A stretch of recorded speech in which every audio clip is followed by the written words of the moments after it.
raping me because I did not consent to this. Well, have some of this. He's like, it will make you feel good. I just thought that baptism was what I needed. Hello, everyone. We are back today on Whomever Shall Listen podcast to listen to the second half of my testimony. This has been a few weeks since I have posted the first one. It took some processing and it took some, soul searching because the first one was pretty deep. Even for me, sharing the story brings a lot of memories and things that I have to relive. So, asking God for forgiveness and forgiving those who may have hurt me in the process was something I had to do. I look forward to bringing you guys more episodes and just more content on this page.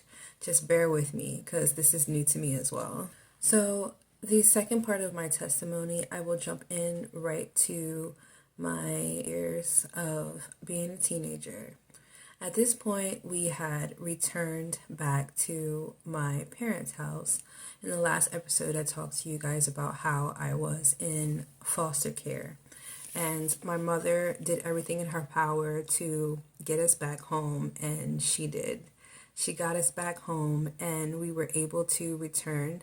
But instead of being in Fredericksburg, we were now in Seaford. To my recollection, I was in the foster care system for, I believe, 8 months. I know it wasn't a full year that I was in the foster care system because I was going to school, but I wasn't going there long.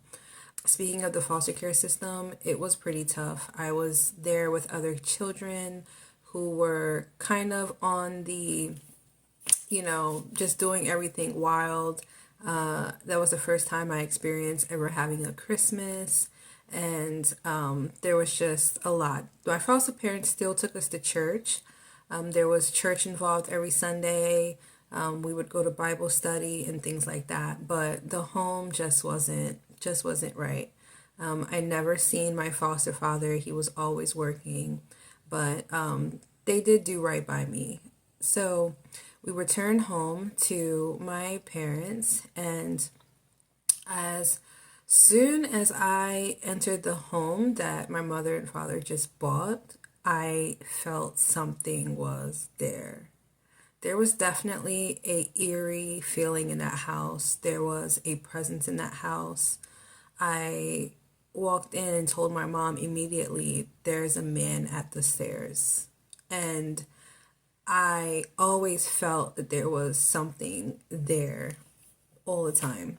So I go ahead and live my life in that house. And this is my teenage years. So my middle school years were pretty rough. I was really rebellious. I could not find my place in this world. I was dealing with still some resentment in the household. I was a rebellious child because I just did not like the way that the household was even ran. My siblings and I really didn't get along. There was always a lot of fighting. There was always a lot of things happening. And I just remember just always like going through stuff like all the time. So I believe I was about 13, and I went through a lot of bullying in the school. Of course, at this time, you're Haitian. So a lot of Americans did not like Haitians at all. They always told us we smelled like food or we smelled funny. So there was always a lot of teasing. I hated the school. Hated going to school, period. Even walking to school, it was like, I really have to do this today. But it was just a lot that was going on. I could never find my ground with my parents. I could never do anything right.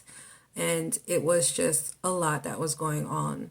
When I was 14 years old, I actually met a boy that was like up the street. He didn't live a few houses down, but he had family members that were a few houses down.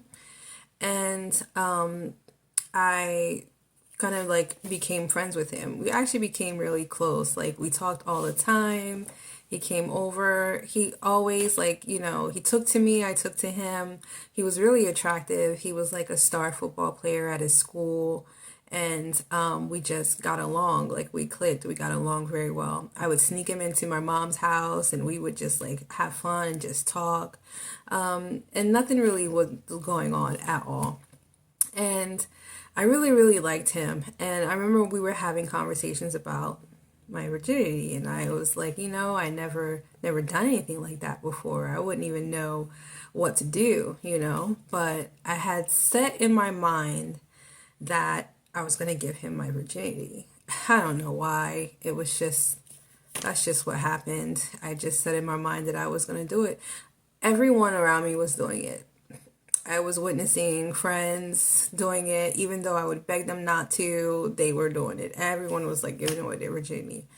So I guess to fit in, and I felt secure with him. I felt, virginity at the time that I thought I had. I had never had intercourse with anyone besides the person who had molested me. At that time, I didn't even know what was going on. So I thought I was still virgin. And, so everyone around me was, doing it. So I met this guy. We were, getting along. He was like my best friend. And I decided that I was going to. I expressed to him that I liked him. He expressed to me that he liked me too. And for weeks, we kind of like contemplated on like how we were going to do it. I was just too scared. But one day I just decided that we were going to. So mind you, I'm still going through a lot with my parents. My dad is still, beating me. It wasn't like beatings, but it was like a lot of punishment going on. I would be sent to my room for weeks, wouldn't be able to come out. He would never talk to us. He would never talk to me. I would have to literally write letters to my dad to communicate with him. That was the only way that I could communicate with my dad, was through letters. And I was kind of like dealing with a lot. And then I was tired of it too. I remember I had got into it with this one girl, and she came and she told on me, and my dad came to the computer where I was at, and he just started punching on me. I had a busted lip, a black eye, and I was just like tired of it. So my friend down the street was like my escape route. He was nice to me. He talked to me. I just felt comfortable with him. I felt safe.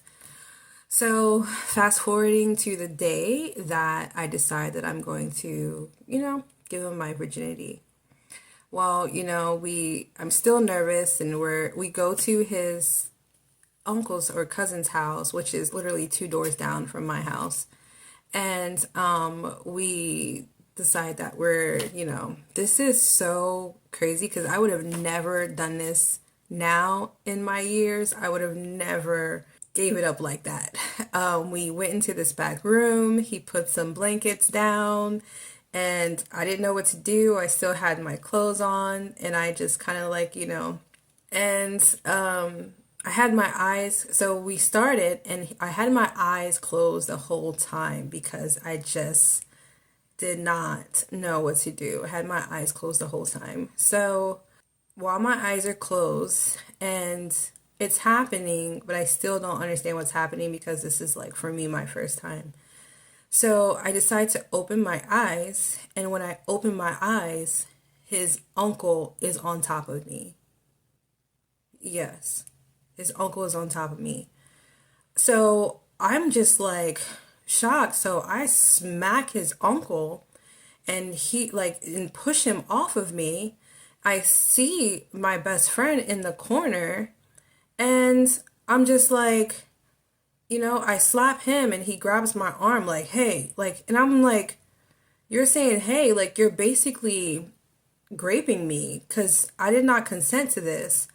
And at this point, I'm completely ashamed. So I grab my things and I run to the bathroom, and I just quiver and hide in the bathroom, because at this point, I'm like, I don't know what to do. I'm in the house with these men.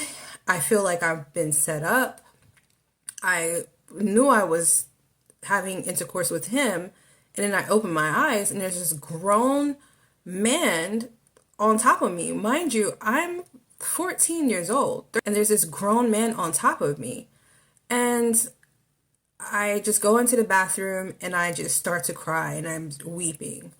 This happens, and there was another guy in the room also when this happened. So it was three of them in a room. This is just so terrible.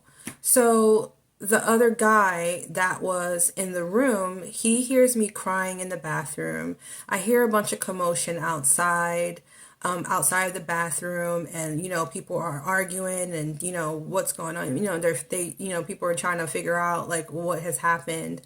And the other guy, we're gonna call him Fred. And Fred comes in the bathroom where I'm at, and I'm just crying and sobbing because I'm like, I'm scared at this point. I've, had sex. My parents are beating me at home. I can't go home now because look what I've experienced.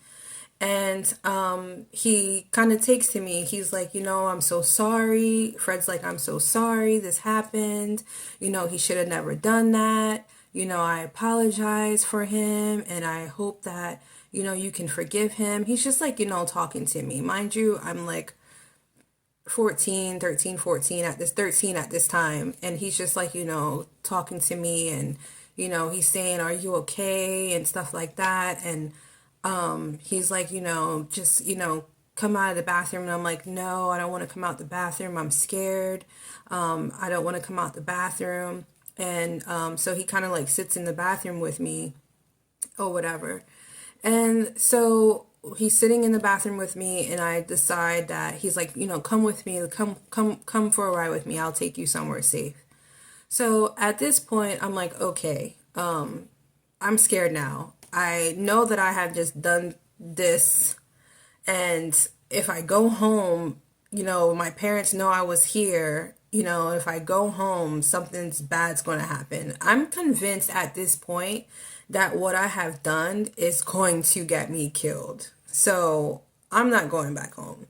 This is the first time like I actually run away, because I was like, I cannot go back home. So there had been other periods in the time where I would like skip school and stuff like that, but I would always, come back home. I would spend time at a friend's house. I just never wanted to go back home because there was always things happening. I was always on punishment. I was always getting beat. I was always getting cursed at. It was just not a good place. So I always was trying to find refuge in like friends and different things. So Fred decides that, hey, let me take you. I'll take you go get something to eat. And I'm like, okay. So mind you, at this time, my parents aren't taking us to fast food. They're not doing all those things. So I'm like, okay. He's like, let me take you to McDonald's, get you something to eat so you can calm down. We'll, get you calmed down, and, I'll take care of you or whatever. I'm like, okay. So he takes me out the bathroom. My best friend is still there. I can't even look at him at this point because I'm just like, how could you have done this to me? And then the other guy, I'm just not looking at him because I'm feeling unsafe at this point. So I decide to go with Fred to get something to eat because he's convinced me that this is not going to happen again to me or whatever. Fred is way older than me. Mind you, I don't really know their ages, but I know that they're older than me. So, so Fred takes me and we go and get something to eat. But when he's driving, he's like, oh, so do you want to go back home? And I'm just like, I'm scared. I don't want to go back home. My dad's going to kill me. This is what's going to happen. And he's like, okay, well, I'll take you to my house. So I'm like, your house. So mind you, this experience that happened, he's pretty much came and like swooped me up and taking me, and he's being nice to me, he's talking to me, he's telling me how beautiful I am and all of these things. So he takes me to his house. Mind you, this is the same day that I think I lose my virginity. So I was having intercourse with one guy, opened my eyes to another guy, and then now I'm with Fred. So Fred takes me to his house, and he pulls out this white bag of stuff, And he's like, how do you feel? And I just don't feel good. I just feel, I'm scared. And he's like, well, have some of this. So I'm like, what is this? And he says, it's, if we know it, a white bag substance, what it is, we know what it is. It was that. It starts with a C. So I'm like, I've never done anything like this before. I don't know what this is. And he's like, it will make you feel good. It will make you feel good and relax. You won't think about anything. You'll feel good. And he shows me how to do it. He breaks it up, puts lines on the table, and he rolls up a dollar bill, or no, it was like if I can remember, it was like $100 bill. And he rolls it up and he does it and he shows me how to do it. So I'm like, okay, so I do it after him. The very first hit of it, I was just like, oh my God, this can't be, what is this? And that was the first time I was actually introduced to any type of drug, which was the C word. I'm not sure if I can say it on this platform. So I just want to be careful because I don't want to get canceled before I get started.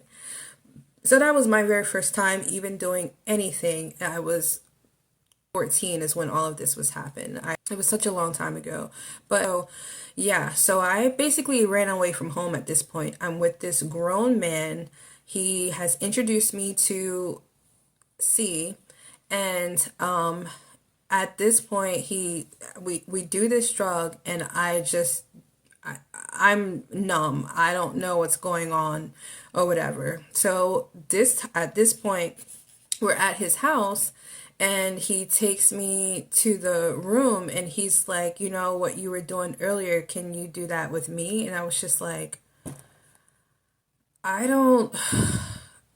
just didn't know what to do. At this point, I'm feeling like I am forced to do things. I'm not feeling safe. I can't go home. I'm lost at this point. I'm lost. I feel I just feel all kinds of things at this point, and I'm just like, okay. So we go into the room, and he starts to have intercourse with me. Mind you, I still don't know what I'm doing, so I'm just kind of like yelling out because it still is very painful. And he's just like, hey, this grown man is like, hey, try not to yell.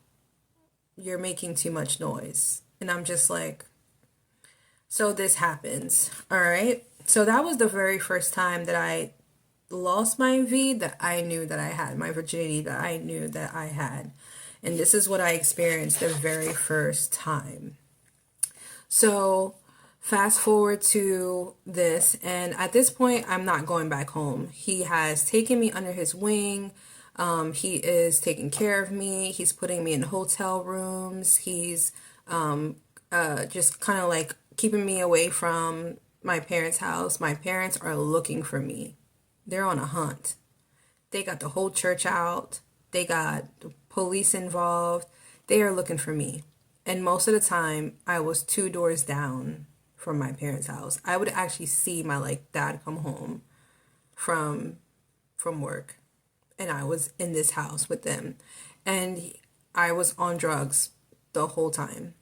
The whole time. That was the first time I had ever done any drugs at 14. It was the first time I ever drank any alcohol. He introduced me to the cocaine. That was the only 2 things that I was doing. But he introduced me to all of that. Even when I would bleed, he would say, oh, don't do it on your period. You're going to bleed a lot. So he kind of like showed me that he cared for me, but he took care of me and told me that he loved me, and he just but on the same time, I'm 14 years old and he's this grown man.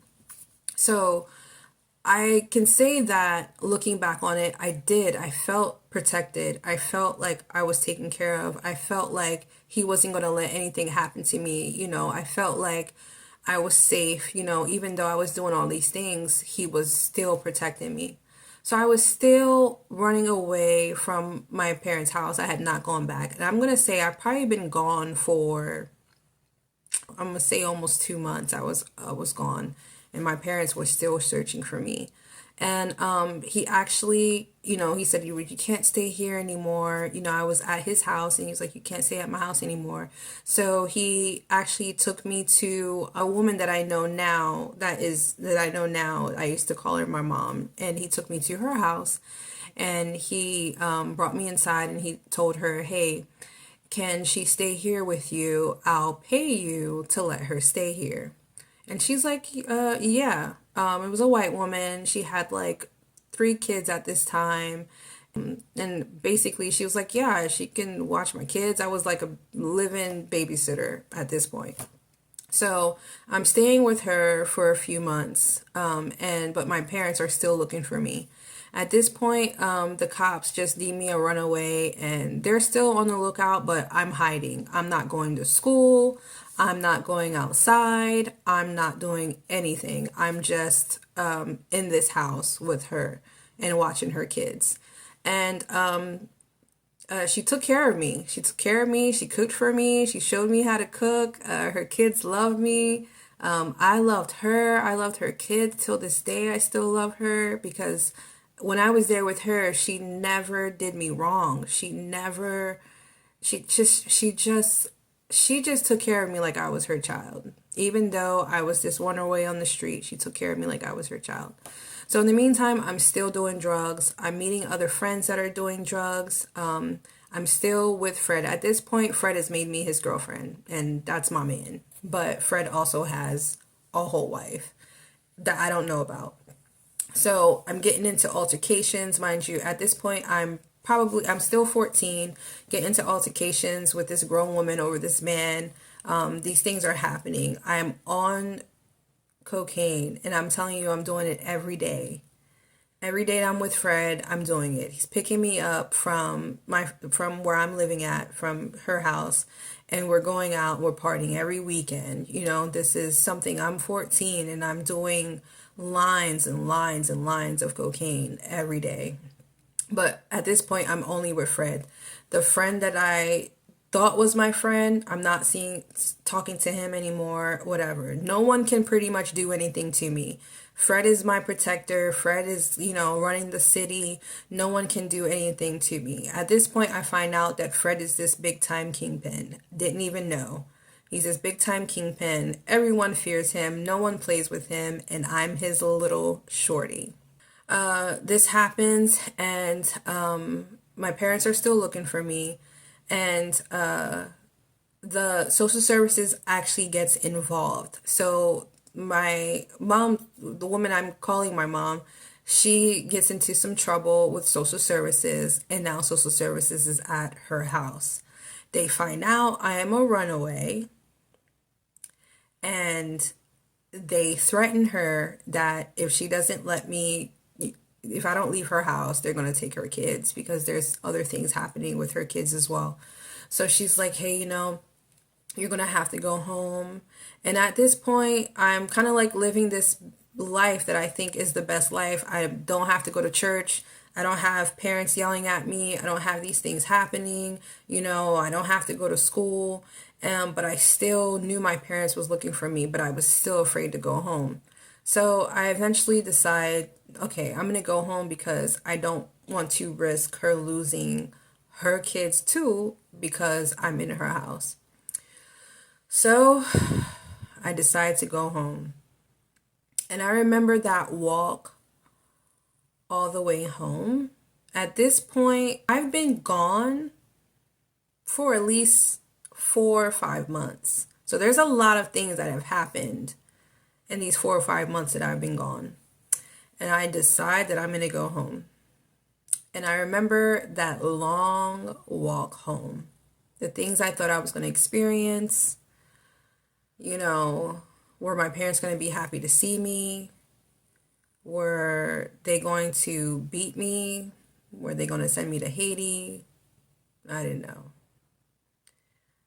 But I went home.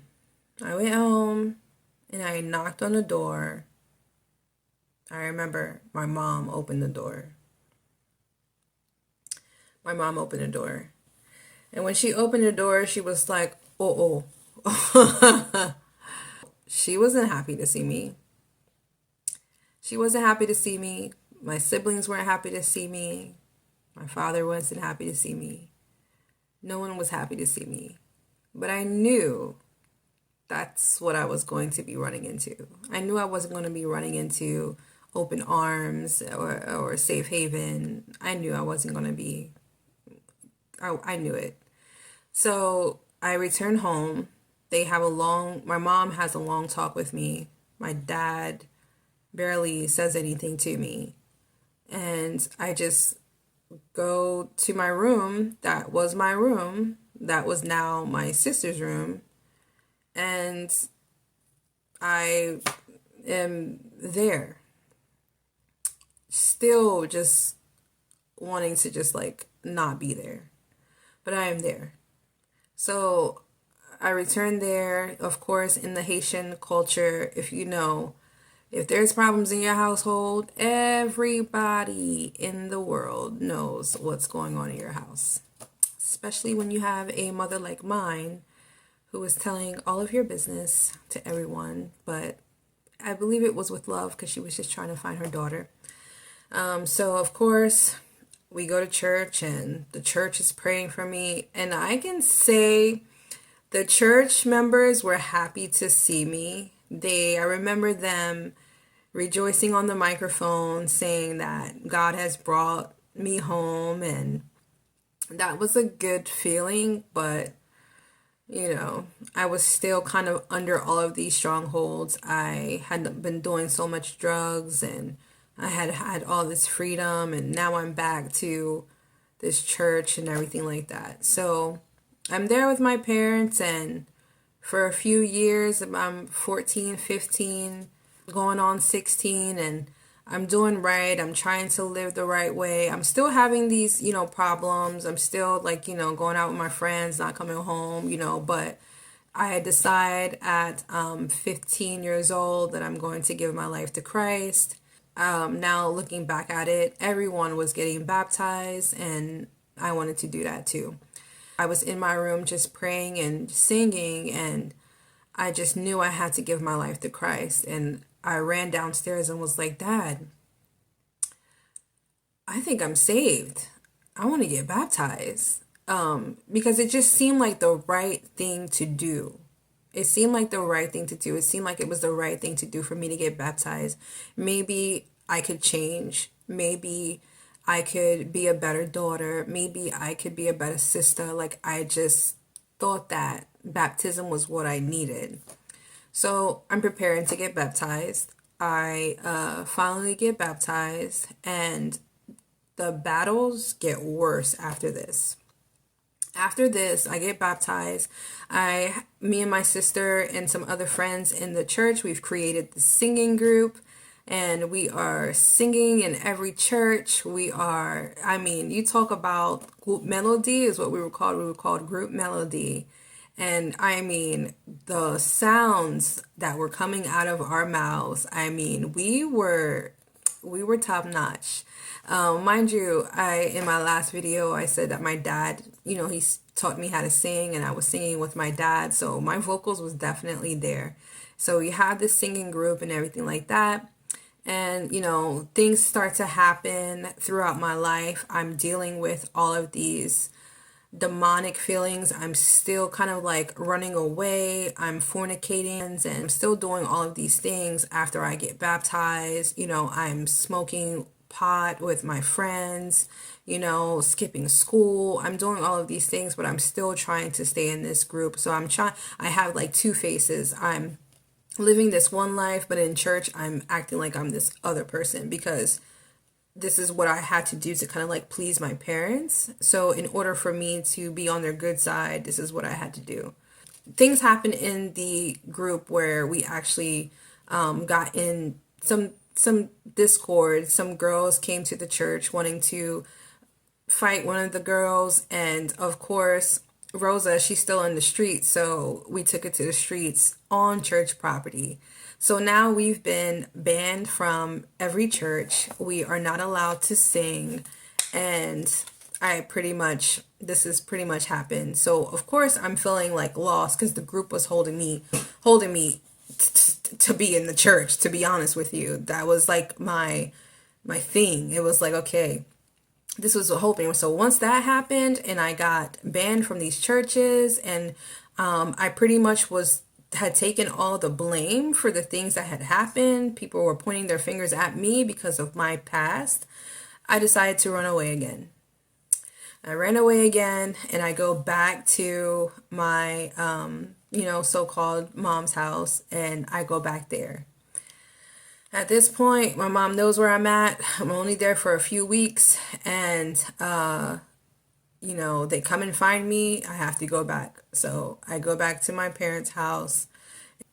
I get into it with my sister. We're fighting because at this point they're looking at me like I'm the bad seed, and they're fighting me all the time in the house. We're not getting along. Me and my sister get in this really bad fight to the point where my mom was like, I don't want her in my house. My mom was always kicking me out of the house. My dad, never, but my mom was always kicking me out of the house. So me and my sister get into this bad fight, and my mom is like, I don't want her around my child. You got to get rid of her. So my dad I start to live with my dad's best friend and his wife. Hated it there too. I just couldn't I couldn't live up to their standard. I had already experienced like all of these things in the world, and I just could not live up to their standard. Here I am in this house, it's cold, there's no one there. I'm still seen as this outcast. They lived good with me. They lived good with me till this day. I still thank them. They lived good with me, but there was no love in that house either. So there was no way I was going to be able to stay there. So I run away from there too. Run away from there. I go back to my so-called mom's house. Cops find me. And at this point, my dad's best friend's like, yeah, she can't stay here. She's not doing, whatever. So my parents decide they're going to send me to New York. They send me to New York, and to my uncle's house in New York City. They send me to my uncle's house. He is a pastor, and they think he convinces them that if I go and stay there, I'm going to straighten up. No, sir. So they send me to New York. So at this point, I'm feeling rejected. I'm feeling like nobody wants me. Like, they're sending me here, they're sending me there. They're like thinking that other people can help me, but in all reality, I needed my parents to help me. You know what I mean? So they sent me to New York, and the very first week that I was in New York, I was so sick. I believe I had the flu, but I was so sick. And the first week that I was there, I was so sick that I couldn't even like walk. And they actually didn't even like take care of me. I was sleeping on the floor, like in the closet, so sick. And not one person came to my aid. Mind you, my mom thinks that she's going to send me to New York to my uncle's house and they're going to straighten me up. That was like the worst. That was one of the worst experiences of my life. Like, besides everything that was happening to me, like to know that you're going to be with family and they just let you sleep in this closet, not even make you soup, buy you food or anything. I remember like struggling to get up to go to the bathroom, and no one paid me any mind ever. That was like it was pretty bad. I'm in New York. My parents are coming to visit us, to visit me, to make sure that, everything is good. We took plenty of trips to New York before. But this I'm going to school in New York, and I'm just going through a lot. I'm experiencing bullying in the school. I'm in this church where their religion was on a different level. It was like you couldn't do anything. By this time, people kind of like knew like what I had been doing, Because in the Haitian community, they will talk about you. They will talk about you. They will tell all your business. No one will, like you. They'll keep their kids from you. You're not allowed to make friends, things like that. But, they tried to help me. Even, my dad paid to get me piano lessons, but it wasn't good in that house. Like, it was just bad. My aunt, she would, take me to go get my hair done and things like that, but it just wasn't a good environment for me to stay in. It was a lot of like fighting and arguing. It was just a lot of that going on. I was never happy there. I wasn't happy in the school. I wasn't happy there. I was kind of like seen as an outcast. I was told that I had demons. I was told that when I was sick, I was told that it was a demon that was in me. My uncle was just really mean to me. It was terrible. So my dad came to visit one day, and I just cried to my dad, like, please, please, please let me come home. Like, I do not like it here at all. So at this point, things are not going good in this house. They're like, hey, come get your daughter, because I'm in this house and I cannot stand it. And I'm just not giving them any type of respect or any authority over me. So they're like, come and get her. I don't think she's going to change. I had this bully at school, and she used to bully me so bad. And I remember I had like $20, and I gave her that $20, and she was like, oh, if you give me this every week, I won't mess with you. I'm like, okay, maybe we could do that. So, and she was like, talking about, there was a lot of gang activity in the school. I mean, there was times that I was mistaken for someone else and people trying to fight me. Like, those things were happening. So at this point, I'm like stealing money from my aunt to pay this bully. And I get caught stealing money from my aunt to pay this bully. And I remember breaking down to my aunt, and I told her why I was stealing the money. And she was like, why didn't you tell me? And I was just like, I was scared. I didn't know if you would believe me or not. So at this point, they're like, come and get your kids. So my parents come and pick me up from New York, and we travel back home. Oh my gosh, we go back home, and it's pretty bad. It's pretty bad there. My siblings, terrible. I could not get along with them to save my life. I'm fighting with my older sister all the time. Things are just not good. And I couldn't stay there. So I run away again.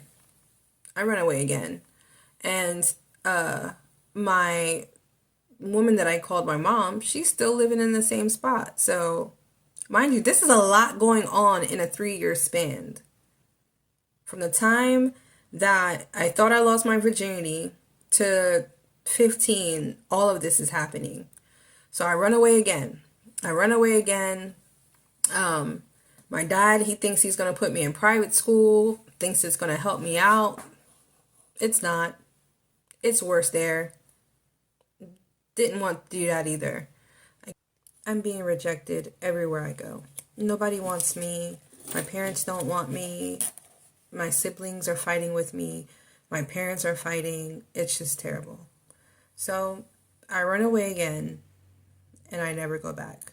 This time I am gone for good. So that is the second part of my testimony that I have pretty much time for right now.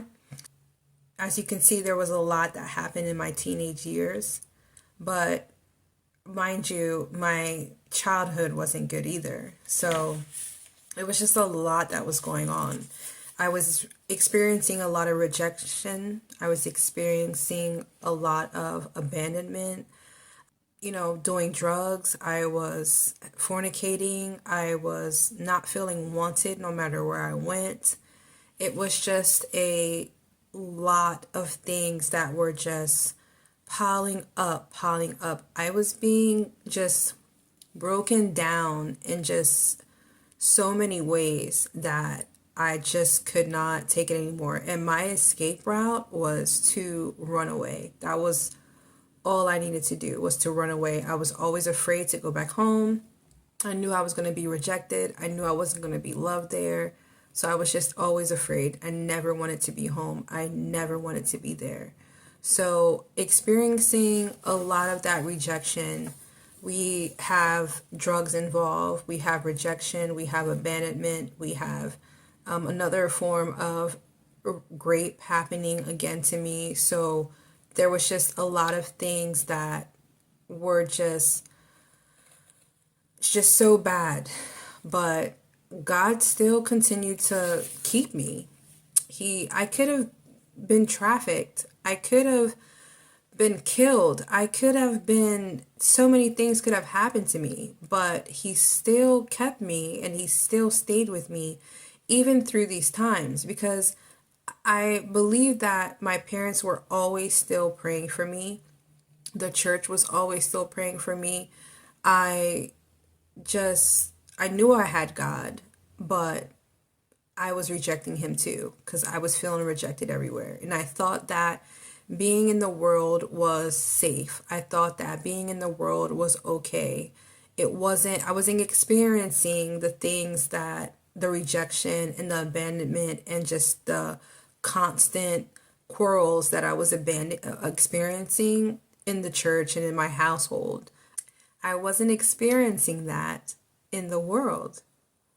People were taking to me. I was making friends, they're introducing me to drugs. I had a friend that was teaching me how to drive. I just was thinking that this was good. It really wasn't good. So there were just a lot of things that, was happening. And I, just want to share some thoughts and some reflections on rejection, and a Bible verse that I know today has helped me with that too. So Psalms 27, it says, "Though my father and mother forsake me, the Lord will receive me." So even when people you depend on the most walk away, God steps in as the one who will never abandon you. So he's never abandoned me through these moments, through these times that I was going through everything that I was doing, the drugs, the fornication, the running away from home. Like, he kept me.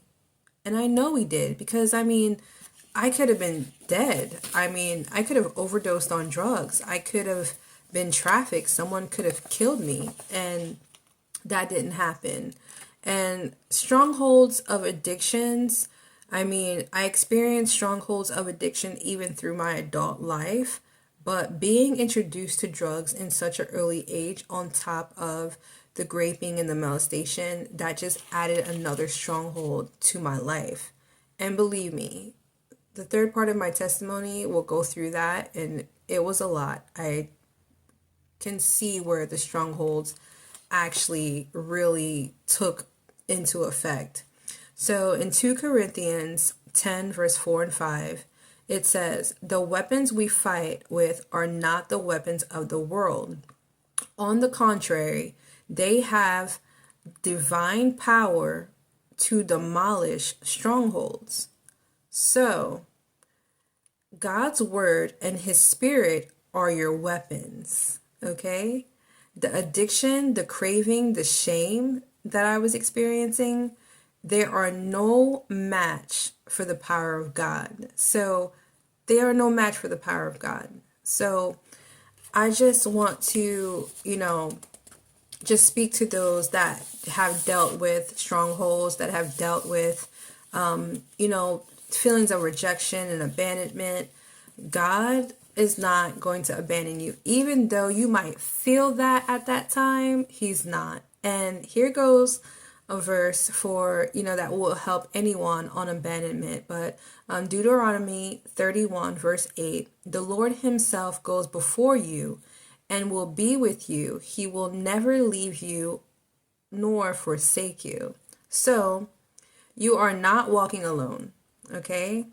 God is walking ahead of you. So he's preparing your restoration. So even though you might think God is not there, he is there. He's kind of just waiting for you. So he's always waiting for you.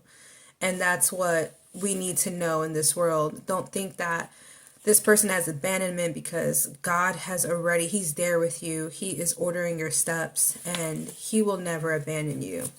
And I believe that because even being through these days that I'm living right now, I'm just reflecting on my life, even talking to you guys about the things that I went through and just reflecting on my life. And I'm like, man, he was always there. Like just experiencing some things. I'm like, how did I get out of that? God was there. So I just want to encourage anyone who is out there. And if you've been rejected, know this rejection redirects. If you've been abandoned, remember you are still adored, okay? If you're fighting a stronghold, understand that the battle is not yours. It's the Lord's.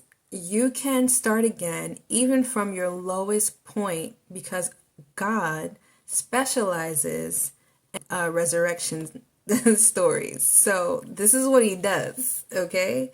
Jesus died on the cross and he resurrected in 3 days. And even if you are at your lowest, God can get you through that. So don't think that he cannot.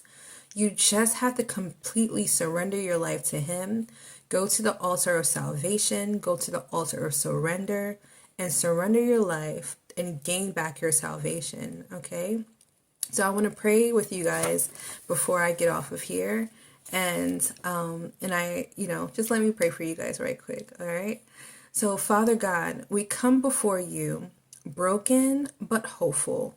We lift up every heart listening that's been crushed by rejection, weighed down by addiction, or left empty by abandonment.